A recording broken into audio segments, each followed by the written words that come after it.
Burnley away, people. Win. Just do it. Cliche on the channel now, but win. And make sure the right clarets get the 3 points.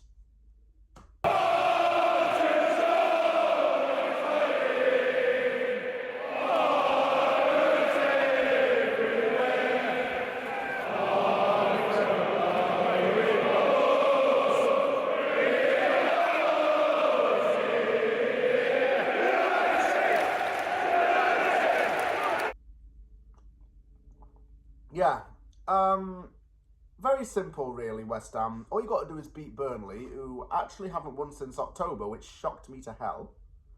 And all will be okay. You know, the gap will be closed, and Burnley's manager, Scott Parker, admits that his side is very low on confidence right now, and Burnley fans are saying that we should win. But we are West Ham United Football Club, and we like to bottle everything whenever we get a chance to. Not being pessimistic, being realistic. Because that's who I am as a person. Put the cuppa down for now. So Burnley's season has been rough, to say the least. Scott Parker is a good manager in the sense that he's good at getting teams promoted to from the Championship to the Premier League, but he doesn't really keep them in the Premier League. Similar to how Neil Warnock kind of was. He's got a decent coaching staff, and the one thing that's kind of letting him down is really his players and his squad. Yes, he's had injuries, but I don't think the players that he's signed over the summer really have punched above the weight and height and the expectation. Some are not too bad, though. For example, Zion Fleming is a decent player, and that's actually pretty good for Millwall. And this is a controversial take, but I would have signed him for Millwall just to rattle them. They're probably too thick and uneducated, though, to understand what that would have meant, and it would have probably caused holy war, and the Metropolitan Police might have had a bit of a problem with that. But anyway, Marcus Edwards signed as well. He's not a bad winger, but he hasn't really performed too well. Hartman is a good defender, I will say that Burnley signed, and he was linked with a move to Turkey recently. Carl Walker signed for some veteran experience for the team. He's had some personal issues off field with not keeping it in his pants. Ugachukwu, I would have taken him at West Ham in all honesty. Amanda Broya, injury prone, striker. Never was hit the ground running, even though there was a lot of hype about him during his time at Southampton. So they've only won 3 games all season, and their only recent unbeaten run was 3 draws in a row. Not great still.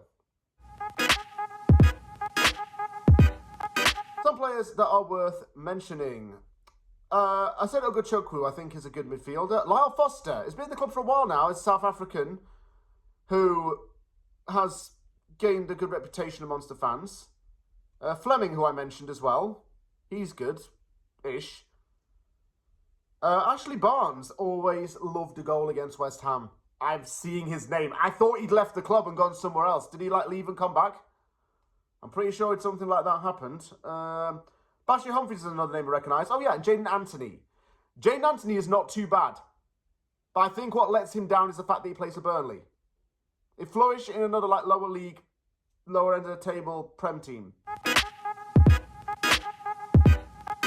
Josh Cullen's name. That rings a bell, because I remember he tested positive for COVID just before a game in a League Cup against Hull City, and it was Karen Brady who was saying that a football stadium was the safest place from COVID, and then he tested positive as soon as he arrived to the game and wasn't allowed to play.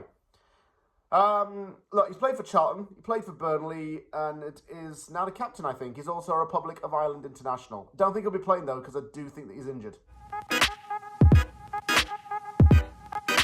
West Ham just absolutely 1-0, 2-0, 3-0, fucking 10-0, just win the game.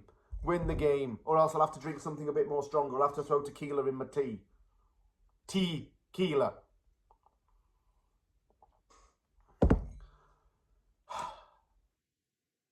Just win.